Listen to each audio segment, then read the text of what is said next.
Okay, hi everybody. Mrs. Mozingo here. I figured this would be a little bit of an easier way to get information about the field trip than a whole Google Meet.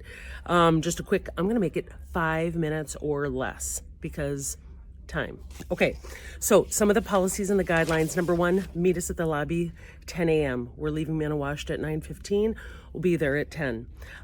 Check your classroom teacher's colors so you know what color to wear if you want to be part of that. Okay, bring a lunch. It should be disposable. Don't assume that you can get stuff at the cafe. Sorry, don't hate me.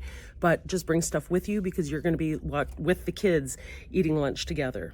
Okay, our first major rule for the museum is number one, keep a safe distance from the artwork. We call it the 1 foot rule.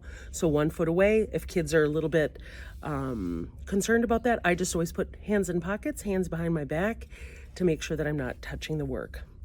I'm asking the students to stay with their group at all times. Supervise the kids at all times. If you see kids kind of peeling off and starting to wander, just gently kind of bring them back into the group. So staying with the group, walking at all times, obviously not running through some of the bigger hallways. There's going to be other school groups there as well. Keeping our voices low at a normal inside conversation level. Let's see.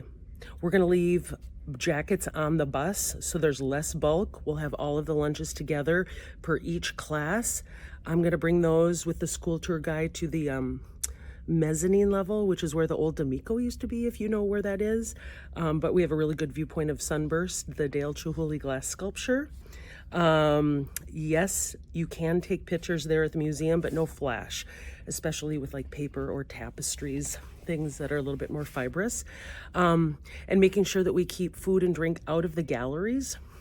That's absolutely huge. So you can't walk around with a coffee in the gallery. Part of the tour is going to be a scavenger hunt. I am making these little sketchbooks for kiddos. They will get a pencil when it's that time of the tour. There's a spot for their name on it, and it's for you. When you go into the scavenger hunt mode with your students, you're going to break into a smaller group. You'll have like 3 to 4, depending on how many adults, 3 to 4 to 5 students. You just walk around with them for the certain amount of time. I will send to you the final schedule soon, but it's great because we basically, English and Spanish, I think English starts the guided tour with the docents. We're going to be looking at some of the highlights of the collection, things that are more focused on social emotional learning with a docent. That's going to be a bigger group. Meanwhile, in the beginning, Spanish is doing the scavenger hunt, then we have lunch, and then we flip-flop. Spanish will then have the guided tour with the docent, and then English will go on the scavenger hunt, okay? So it's a little bit of a flip-flop. We ultimately, as students and teachers, we will get back on the bus at 1:15 and back to Manawasht at 1:45, and then we say goodbye to you in the main lobby at about 1:15. Okay, so that's for the most part. So bring a lunch, stay with the kids, keep them wrangled in. And one other thing, when we look at work, sometimes parents ask, how do I talk to kids about art if I'm not the art teacher, blah, blah, blah, all that sort of thing. There are some guiding questions in that scavenger hunt guide for students, but here's really, in a nutshell, here's what I do. When we're looking at a work, this is actually a super famous piece by John F. Pato, Reminiscence of 1865. It's a trompe-l'oeil, so it's kind of a tricking of the eye. This is all a flat painting. But whenever we look at a work, we say, okay, well, what do you notice? Okay, and kids might say, oh, Abraham Lincoln. Oh, it looks like it's money. Looks like there's carving on there. Okay, what else do we notice? And honestly, the art of noticing, we don't just have to tell them the whole answer right away. Let them just look. Just take a moment. That might be your moment of Zen with your group, but just take a moment to look at the piece. What are the things that we notice? Put together the pieces, right? Because art is about life. Art is about telling a story. Okay, art kind of records a particular moment in time. So, and once you're done with some of those, what do you see that makes you say that?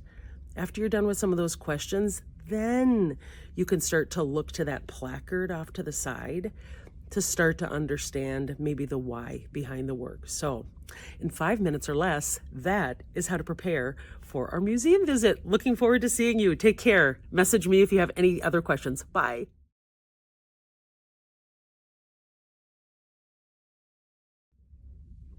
Oh yeah, here's the other thing that I think is going to be kind of a deal. 3rd grade, going to museum.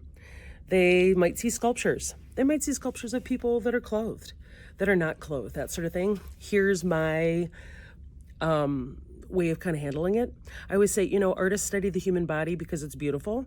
It's weird. It's everything in between, right? We know that, right? Bodies change, growth, circle of life, Lion King. And if you're ever uncomfortable with anything, just look away. I just say, please don't be a drama queen. Super pre-K, super RSK. If you feel like you need to go like that, I'm like, no thanks. Nope, I've seen those groups before. And you know what? We can handle ourselves in a mature way. And if you notice that somebody is not able to handle it, you could just be like, oh, so pre-K.